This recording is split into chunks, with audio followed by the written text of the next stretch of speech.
Chers amis, bonjour. Je m'appelle Eric Azeta. Aujourd'hui, je vais vous présenter deux mots qui peuvent changer de façon définitive votre vie. En fait, ces deux mots vont vous permettre de changer votre manière de penser, de parler, d'agir et de vivre. Et par conséquent, votre vie tout entière va changer. Voici ces deux mots. L'homme et tout l'homme. Je dis bien l'homme et tout l'homme.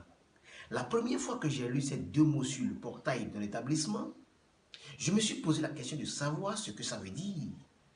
Et pour moi, en ce sens, je me disais que ça ne disait rien. Parce que ça avait l'air d'une phrase. Puisqu'il n'y avait pas un verbe, ni un sujet, ni un complément dans ces deux mots. L'homme et tout l'homme. Mais après quelques recherches, j'ai compris ce que veut dire ces deux mots. Alors j'ouvre une parenthèse. Certains vous diront qu'il suffit de croire en Dieu et que tout peut changer dans votre vie. Les fanatiques religieux vous diront que tout le monde deviendra riche. Mais c'est impossible, c'est une grave erreur. C'est une erreur de conception.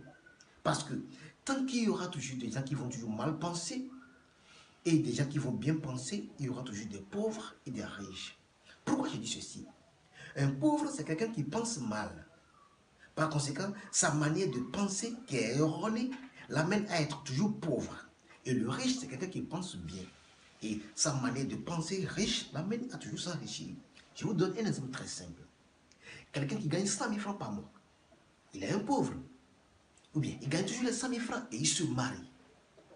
Il gagne toujours les 100 000 francs et il fait un enfant. Il gagne toujours 100 000 francs, il a deux enfants. Toujours dans les 100 000 francs, il a trois enfants. Un enfant gagne 500 francs par jour. Fois 30, ça fait 15 000. Si on fait fois 3, ça fait 45 000. Enlevé de son salaire, les 100 000 francs, il lui reste combien? 55 000. Et c'est dans ces 55 000 francs-là qu'il va prendre en charge sa femme, son loyer, l'électricité et l'eau. Il va se vêtir, il va se nourrir. Dites-moi, mes chers amis, est-ce qu'il peut devenir riche? Non, c'est impossible. C'est pourquoi je dis l'homme est tout l'homme. L'homme est le falsificateur de ses problèmes. Cette phrase veut dire que c'est l'homme qui est au cœur de tout ce qui lui arrive. Si tu veux bien vivre, il faut bien penser, bien agir, bien parler. Et par conséquent, tu vivras bien vivre. Tous les biens matériels que vous avez dans votre maison, qui les a achetés? Parce que sur les factures, bien les reçus d'achat, on met votre nom. Ce qui veut dire l'homme est tout l'homme. Quand vous achetez une moto, sur la facture ou bien le reçu d'achat, c'est votre nom qui y figure. Si vous achetez une voiture, bien une maison, un bien matériel, c'est votre nom qu'on met sur ça. Là. C'est pour vous dire que c'est l'homme et tout l'homme.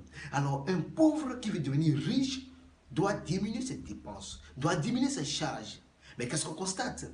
Le pauvre, il s'accouple tous les jours, les enfants, mais il gagne toujours 100 000 d'enfants. Donc, pour devenir riche, il faut bien penser, bien agir et bien parler. Et alors, on vivra bien. C'est pour vous dire que l'homme et tout l'homme veut dire très simple que c'est vous qui allez changer votre vie. Et n'attendez personne pour le faire. Ne faites confiance à personne, prenez votre vie en main et l'homme et tout